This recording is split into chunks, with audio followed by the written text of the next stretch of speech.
दोस्तों, स्वागत है आपका तैयारी जीत की में। जैसा कि आपको पता है, हमने 2015 का जो एलटी का पेपर हुआ था उसके 28 क्वेश्चन पहले पार्ट 1 में कर चुके थे। तो अब हम पार्ट 2 शुरू करते हैं। तो देखिए, रीति संप्रदाय के प्रवर्तक कौन है? तो वो है वामन। संचारी भावों की संख्या कितनी होती है?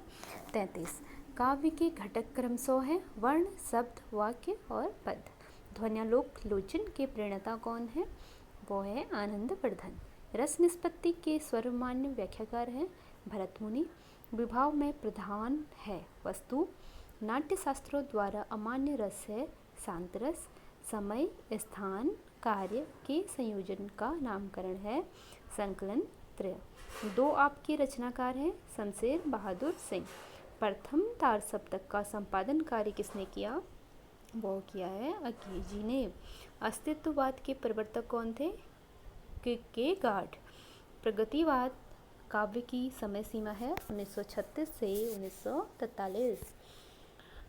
देसी मुर्गी विलायती बोल का अर्थ है बेमेल काम करना। आगे देखिए, 3 लोक से मथुरा न्यारी का अर्थ है बहुत सुंदर होना। वीर रस का स्थायी भाव क्या है? तो वह है उत्साह। वाक्यम रसात्मक काव्यम किसका काव्य लक्षण है? वह है विश्वनाथ जी का।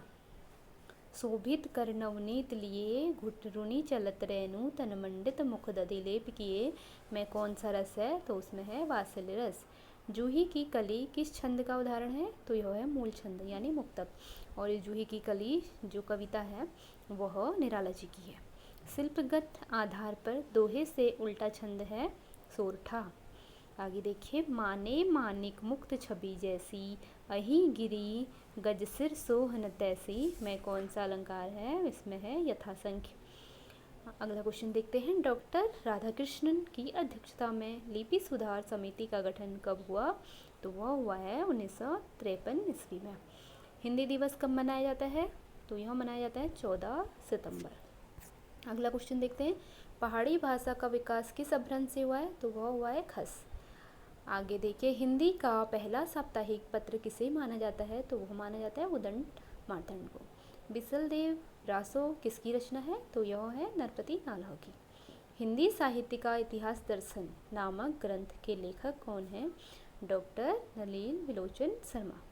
अगला क्वेश्चन देखिए, सरस्वती पत्रिका के यशस्वी संपादक का नाम क्या था? तो वह है महावीर प्रसाद द्विवेदी। डॉक्टर धर्मवीर भारती किस साप्ताहिक के संपादक रहे थे?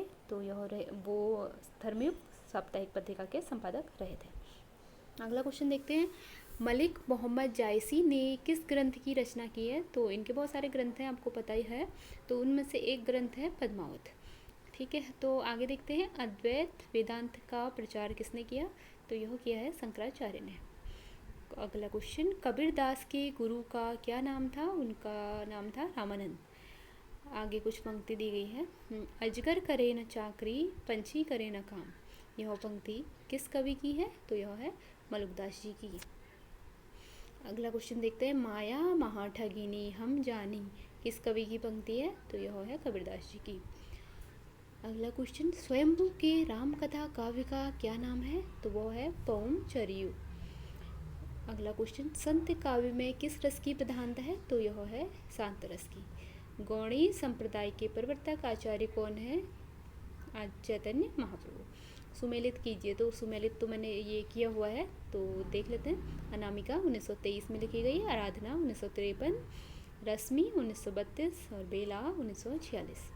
अगला क्वेश्चन देखते हैं। तुलसीदास जी के बचपन का नाम क्या था? तो वह है रामबोला। ऋतुमुक्त कवि हैं देशदेव। अगला क्वेश्चन, रीति काव्य के प्रमुख भेदों में यह नहीं आता। तो इसमें रीतिमुक्त नहीं आता है। काल क्रमानुसार रीतिकाल का प्रथम कवि किसे माना जाता है? तो यह माना जाता है केशवदास को। कालक्रम निर्धारित कीजिए। तो सबसे पहले केशव आते हैं कालक्रम में, फिर मतीराम, फिर बिहारी, फिर घनानंद। अगला क्वेश्चन देखते हैं। शुद्धाद्वैत के प्रवर्तक आचार्य कौन है? वह है वल्लभाचार्य। तो सुमेलित कीजिए। तो यहाँ पे मैंने सुमेलित किया हुआ है। विशिष्टाद्वैतवाद रामानुजाचार्य, द्वैतवाद मध्वाचार्य, शुद्धाद्वैतवाद वल्लभाचार्य, गौड़ी संप्रदाय चैतन्य महाप्रभु। अगला क्वेश्चन, संत तुलसीदास का संबंध किस आचार्य परंपरा से है? तो यह है रामानंदीय परंपरा से। तो इसके बाद देखिए, जैसे 81 के बाद मैंने 86वां क्वेश्चन किया है, तो इस बीच जो क्वेश्चन थे वह गद्यांश था, तो गद्यांश आपके उसमें आएगा नहीं, तो एलटी में आना नहीं है, इसलिए अब हम 86 से देखते हैं। 86वां क्वेश्चन, किस प्रगतिशील कवि ने एक से अधिक भाषाओं में काव्य रचना की? तो वह है नागार्जुन। अगला क्वेश्चन, भवानी प्रसाद मिश्र की कविताओं को किस सप्तक में स्थान मिला है? तो यह है दूसरा सप्तक। अगला क्वेश्चन, कल्प वृक्ष गमले में किस नवगीतकार की कृति है? तो वह है असीम शुक्ल की। अगला क्वेश्चन, नवगीतकार ठाकुर प्रसाद सिंह की रचना कौन सी है? बंसी और बादल। अगला क्वेश्चन, सूरज का सातवां घोड़ा उपन्यास की रचयिता कौन है? तो वह है धर्मवीर भारती। इनमें से आंचलिक उपन्यासकार कौन है? तो वह है फणीश्वरनाथ रेणु, और इनको प्रथम आंचलिक उपन्यासकार भी माना जाता है। इनका जो आंचलिक उपन्यास है वो है मेला आंचल। अगला क्वेश्चन देखते हैं, रत्नावली हर्षवर्धन द्वारा रचित की नायिका है? तो रत्नावली जो हर्षवर्धन ने लिखी है उसकी जो नायिका है वह रत्नावली है। अगला क्वेश्चन, विक्रमोर्वशीयम नाटक के रचयिता हैं? तो वो है कालिदास। रघुवंशम महाकाव्य में विशेष है, इसमें ये है कि 31 राजाओं का वर्णन हुआ है। अगला क्वेश्चन, वेणी संहारम नाटक में रस प्रधान है? तो वह है रौद्र रस। अगला क्वेश्चन, किरातार्जुनीयम में किरात कौन है? तो वह है शिव। अगला क्वेश्चन, अक्रोध मूलक धर्म का उत्स यही है? पंक्ति में आए उत्स शब्द का अर्थ है स्रोत। नाखून बढ़ने का भाव है? तो यह है हिंसक होना। तो हमने ये 2015 का जो पेपर हुआ था एलटी का हमने सॉल्व कर लिया है। अगर आपको आगे अच्छी तैयारी करनी है एलटी की मेरे साथ, तो बने रहिएगा।